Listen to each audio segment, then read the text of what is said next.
Hello, welcome to Business Week, the program that brings you top business stories that made the headlines during the course of the week, including special news features, interviews, market data, and much more. Welcome.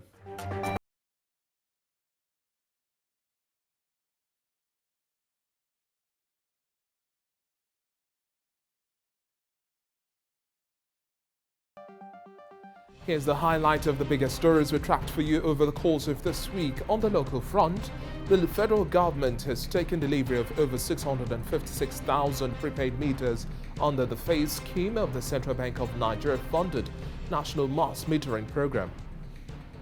A total of 461.51 billion naira was also recorded in net interest income generated by 12 commercial banks in Nigeria in the first quarter of this year. This is an increase from the 451.14 billion naira recorded in the same period just last year. Axis Bank PLC earned the largest net interest income of 93.96 billion naira in the first quarter of the year 2021.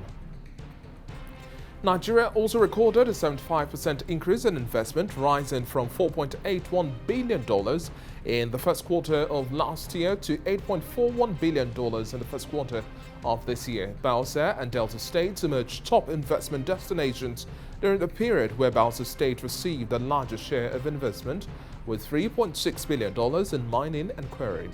Nigeria's largest crude oil importer, India's reduced crude oil imports by at least $9.5 billion just last month, threatening the country's revenue earning capacity. This represents about 17% of Nigeria's total crude oil exports for the year. On the international front, US gasoline prices at the pump jumped at least 6 cents at the start of the week to sell at $2.96 per gallon for regular gasoline and heading for the highest level since 2014 due to the cyber attack that shut down the country's biggest fuel pipeline system. By midweek, Colonial Pipeline, which has been disabled by the attack for days, sent workers to manually release some stored supplies as fuel shortages across the southeast worsened and motorists fumed. The company is optimistic of full operational resumption, soonest at least by weekend.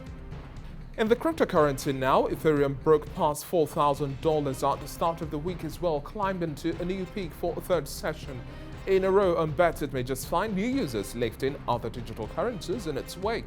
Bitcoin rose to $59,603 and also Dogecoin steadied around 54 cents.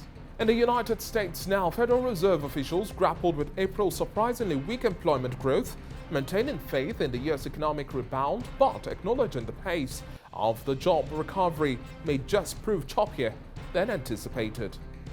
In the auto sector, Ford Motor Corporation has also recalled 661,000 Explorer sport utility vehicles in North America at the request of U.S. regulators because retention pins can loosen and also allow roof rail covers to detach from the vehicle.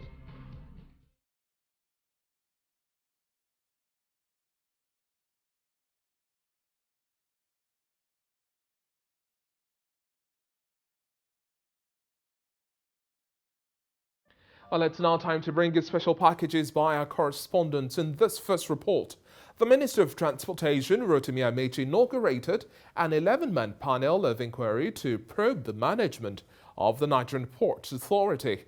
The inauguration is in compliance with a presidential directive, which, among other things, will examine and also investigate the procurement of contracts in the parastatal from the year 2016 till date. TVC News correspondent Habib Lawal reports. The suspension of the managing director of the Nigerian Port Authority, Adiza Bala Usman, is speculated to have unsettled certain interest in the presidency. Adiza Usman was asked to step aside to make way for an administrative panel that will examine the books of the agency. Adiza Bala Usman is the first female managing director of the country's port services. She was first appointed in July 2016 at the age of 41 years to steer the affairs of one of the most strategic parastatals in Nigeria and the gateway to national wealth in terms of revenue generation. Although the presidency, which ordered the suspension, gave no reason for its action, media reports indicate it has to do with the alleged non-remittance of 165.3 billion naira surplus of the MPA into the Consolidated Revenue Fund. Adiza Usman has responded to these claims and insists all audited certified surpluses were remitted into the Consolidated Revenue Fund. The inquiry panel, charged with examining issues leading to determination of pilotage and contract of MPA, will also confirm compliance with the terms of contract, court rulings and presidential directive. We had no choice but to do proper inquiry. It worries me that people are saying we shouldn't inquire. Nobody has been indicted. It is just, can we know what is going on in MPA? That's the question. But we want to find out the processes and how that money, how the money was spent and all that. The panel is headed by the Director of Maritime Services, Suleiman Hawalu, and co-chaired by Ben Omogo from the Head of Service of the Federation. We are going to be honest and fair in the discharge of this onerous responsibility, so that at the end of the day, when we turn on our report, it will be good and it will ensure that what is praised, what the panels were raised was achieved, and I believe we are going to do in the interest of the ministry, of the country as a whole. President Muhammadu Buhari had suspended Adiza Bala Usman through a statement by the Senior Special Assistant to the President of Media and Publicity, Garba Shehu. The statement said the President also approved the recommendation of the Ministry of Transportation for the setting up of an administrative panel of inquiry to investigate the management of the MPA. In its next report now, rice processors have asked the authorities to urgently check smugglers whose activities may affect the impact of the existing production incentives. They made this call against the backdrop of the directive by the Senate Committee on Ethics, Privileges and Public Petitions that the customs return smuggled rice seized from traders in Ibadan. Lara Folayo reports. On Tuesday, May 4th, the Senate Committee on Ethics, Privileges and Public Petitions asked the customs to return foreign rice and cash it seized from rice traders in Ibadan. The committee feels the customs was wrong to have confiscated the commodity packed in various shops by traders. These rice processors are unhappy with this directive. They feel it's a contradiction to the country's efforts at encouraging local production. You embolden the smugglers. What will happen? They will now do it with the hope that they will still go back to the Senate to get a reprieve. And we are calling on the Senate Committee on Public Petition to look at it again from an economic prism, to look at it from the fact that Nigerians have invested, to look at it from the fact that these investments are creating jobs, to look at it from the fact that these investments are paying taxes to the Nigerian government. The processors feel it is a ploy to support smuggling of rice into the country, which is insensitive to the plight of local investors. To them, smuggling remains a major challenge to rice processing in Nigeria, as the smugglers connive with their agents in Benin, Cameroon and Niger to illegally bring in what they call unhealthy rice from Asia into the country. India, Thailand, all these people that try to dump rice into our country have been in rice production for more than 50, 60 years.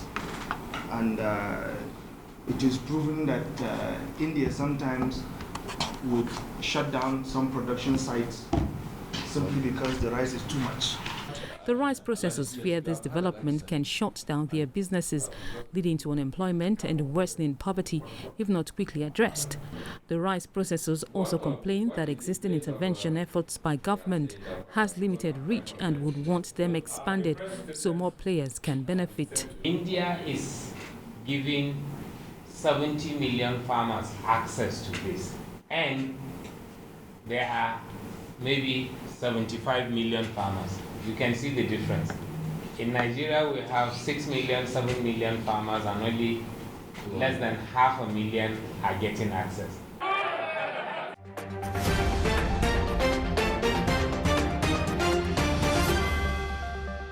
And with those reports now, we delve into the feature of the show today, bringing into perspective matters regarding maritime logistics with a particular focus on barge operations in Nigeria, the trends in the sector, amid the call for aggressive regulatory reinforcement.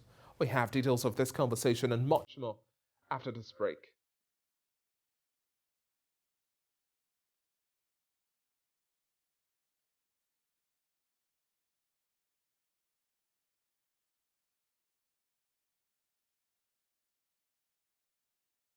Many thanks for still staying with.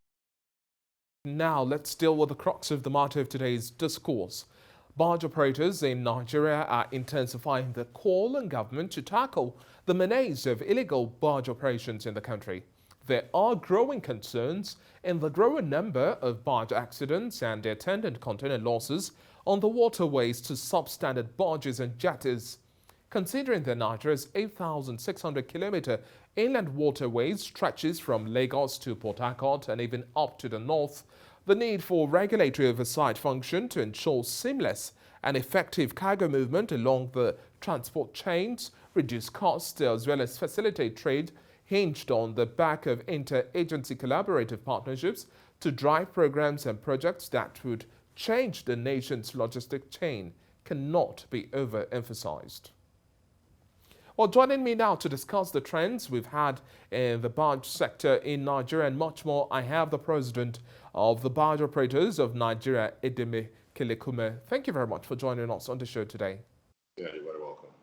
Let's start our discussion with the trend that barge operations are changing the face of Nigeria's maritime logistics. In Lagos, for example, the country's bustling commercial hub is home to two of the busiest ports. We have the Lagos Port Complex and the Tinkan Island Port Complex, with a bigger promise of also opening up opportunities along the eastern waterways. In the trends and practices observed so far in recent times, what's acceptable and what's not from conversations around insurance policy, looking at the fact that we've had a whole lot of accidents and the perceived notion of oversaturation or an influx of foreign participants?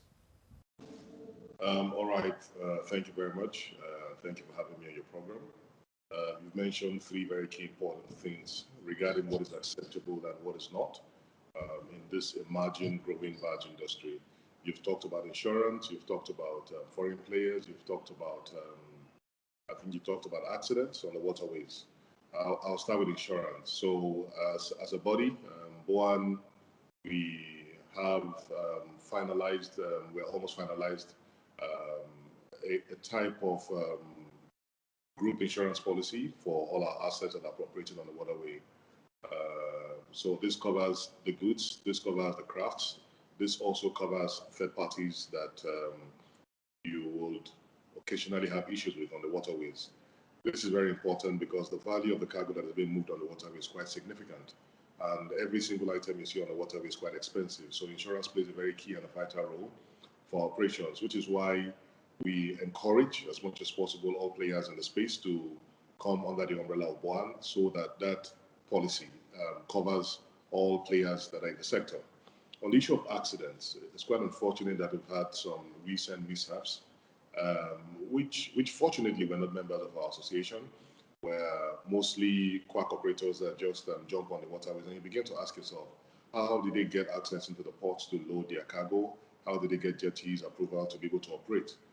These are issues that we're engaging with the relevant authorities, particularly the Nigerian Port Authority and Nigerian Inland Waterways Authority, as well as NEMASA. We're all working together to see how we can clean up the system. Things have been a bit slow lately, but we believe that in coming weeks, with the policies being put in place in terms of ensuring that the right quality of equipment is deployed on the waterways, in terms of ensuring that all craft have the right certification, all crewmen have the right certification on board, every marine equipment that is being plied on the waterway to carry out a trade of moving cargo to and from the port. You also mentioned the issue of an influx of foreign operators. Yes, this is a big concern for local operators because the foreign operators come with a lot of financial capacity. We're operating in an environment today where the banks don't even understand what we're talking about. So there's hardly any local operator, maybe very few, that have access to banking facilities. It's a new and emerging sector, so it will take a while for the banks to catch up before you can have access to fund. Even when you have access to funding, you are talking about interest rates of about 24% and above. How can you compete with somebody who is coming with a 0% or maybe less than 5% interest rate? It becomes very difficult to be able to compete with such operators. They also have the capacity in terms of manpower. They're able to deploy people as quickly and very quickly. So we're looking more at collaborations. We're not saying, I mean, we have Nigerian companies operating globally in different environments. We're not saying that this is exclusively for Nigerian companies, but where foreign companies want to play in the cabotage space, they need to identify the right local partners that they can work with. thereby transferring skills, building capacity for the local partners, and also empowering the local partners. Let's now touch a little more on the cabotage policy we have operating in the country and how this works to benefit barge operations in Nigeria. Okay, cabotage currently is domiciled, is being managed largely by NIMASA. We've had discussions with the director of cabotage at NIMASA, who has given absolute support to what we are doing. From the point of view of NIMASA, the whole barging operation is purely a cabotage operation. I mean, it falls 100% within the space of cabotage. The vessels that we're using are Nigerian-built vessels in the Niger Delta.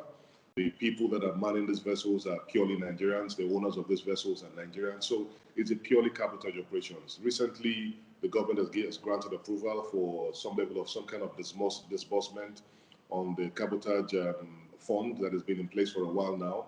And we're glad to announce that we're making progress in working with NIMASA to see how we can get our members to access this funding. With this low interest fund, it empowers local operators to be able to, number one, operate at the global best practice. Number two, improve skill development. We're operating in an environment where there's a bit of a dearth in terms of skill. So we're looking at empowering our members to be able to shore up their capacity in terms of skill development. NIMASA also is doing a lot in terms of providing skilled personnel. We've had discussions with them, and they have a pool of people, Nigerians also operating in the cabotage space, that they are looking at transferring some of those people to work with various organizations that are currently operating barge operations. So cabotage is very welcome, and we believe that if applied right, if the funds are disbursed right, if NIMASA does not just disbursement of funds, but also monitoring to ensure that funds that are being disbursed are applied in the right direction, there will be significant ripple effect across the entire ecosystem. In March of this year, the Nigeria Shippers Council, we had the Nigerian Ports Authority and the National Inland Waterways Authority also set up a committee to formulate modalities for the regulation of barge operations in the country. How do you think this develops a robust oversight function to checkmate the menace of illegal barge operations and also ensure strict compliance in terms of rules of engagement? I think it's still very early in the day. We've had one or two engagements with the committee that has been set up. We expect more engagement with the committee. We expect that there'll be more collaboration between us, the barge operators, and the committee. You cannot regulate a sector in isolation of the members of the sector. Okay, that's a problem point. So we need to work with them. They need to understand a little bit more what we are doing. For the past 3 years, Nigerians have invested significantly. I can tell you that a number of people have lost their shirts in this business. It's capital intensive, it's very dynamic, it's very risky. So, you're operating at very thin margins, and the slightest mistake, you're out of it. So we've borne the brunt so far, and regulators are coming on board now to see how they can put a framework in place so that the industry is more structured, is more sustainable, and is more organized. But in doing that, they definitely need the experience, they need the support, they need the understanding of the operators so that we can work together to create an enabling environment for business. Because at the end of the day, you want something that is sustainable so that generations down the line, barging, which is a very key component of the global architecture in the maritime space, in the logistics space, becomes a very key pillar for intermodalism, for multimodalism in the logistics space in Nigeria.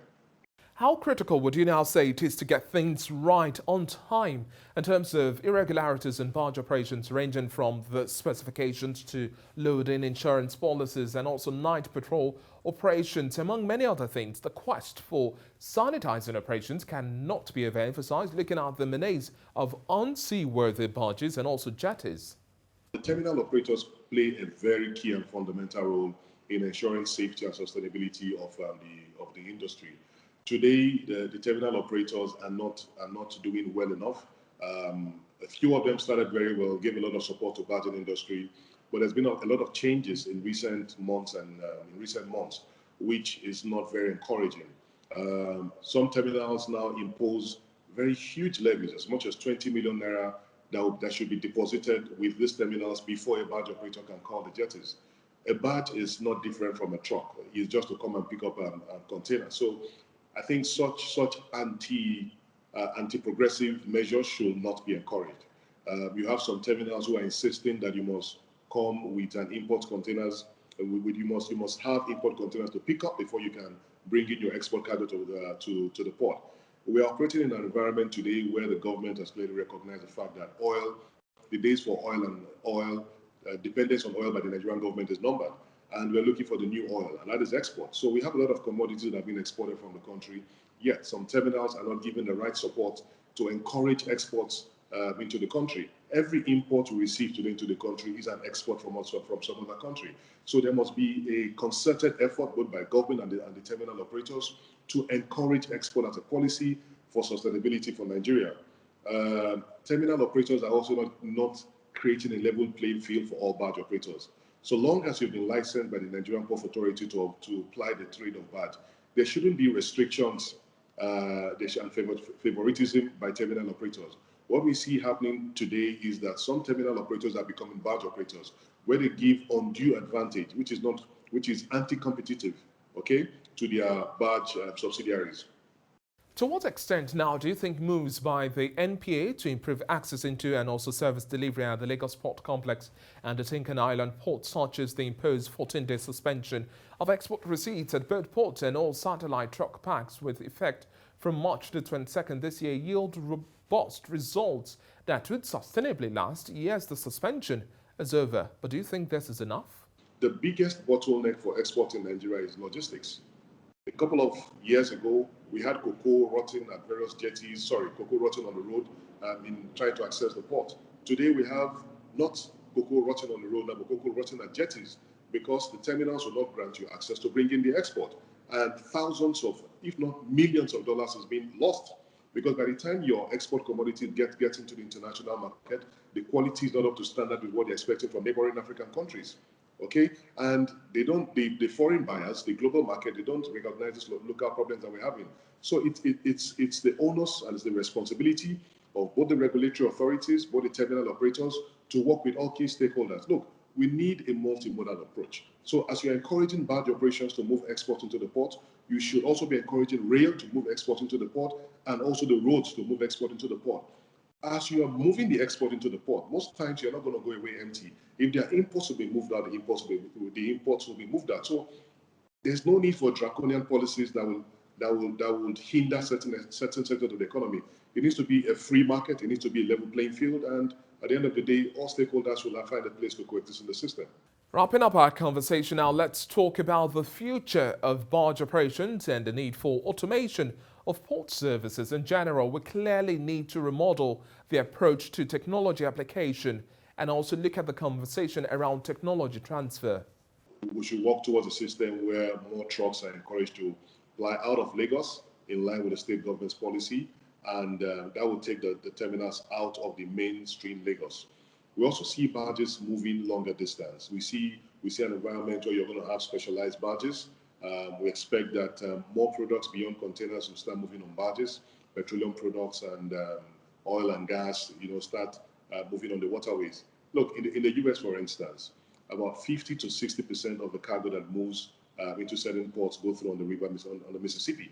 So we don't see any difference in the environment. We have the River Niger, which is navigable for a significant part of the year. We have the creeks and the lagoons that are also navigable for a significant part of the year. So we also expect and call on the federal government to have a deliberate policy to dredge and make most of the channels more navigable. We expect the water access to locations like Lokoja to be made more navigable, such that you don't have trucks moving all the way from Kano down to Lagos just to deliver exports. These trucks can move from Kano to Lokoja and go back because you don't have mini ports in Lokoja. You extend the port from Lagos all the way down to Lokoja. You extend the ports from Lagos all the way down to Onitsha. This is the future that I see for the barging industry. I see a future where there will be some kind of consolidation. You're going to have fewer small operators. You have mid-level and big operators. And with this consolidation, there will be capacity that will be improved. I see more collaboration with the government agencies, the MASA, because they will recognize that you need operators to be able to sanitize the system. Barging cannot be taken away from the system anymore. It has come to stay. The only thing that we need to do now is to make it more sustainable and to make it safer so that everybody will benefit from the process. Thank you very much for your time on the show today, Edeme Kelekume. We've been speaking with the president of the Barge Operators of Nigeria. Thank you once again. Thank you very much. But just before we go now, here's graphic details of the sectorial distribution of value-added tax for the first quarter of this year.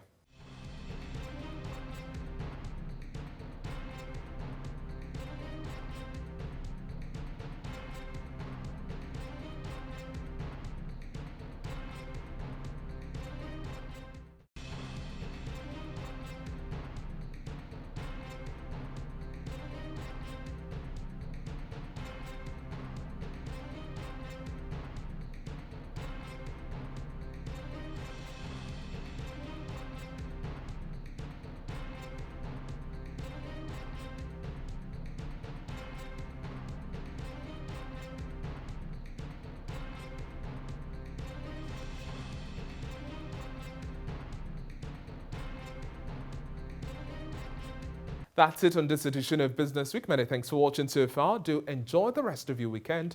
I'm David Alabi. Bye for now.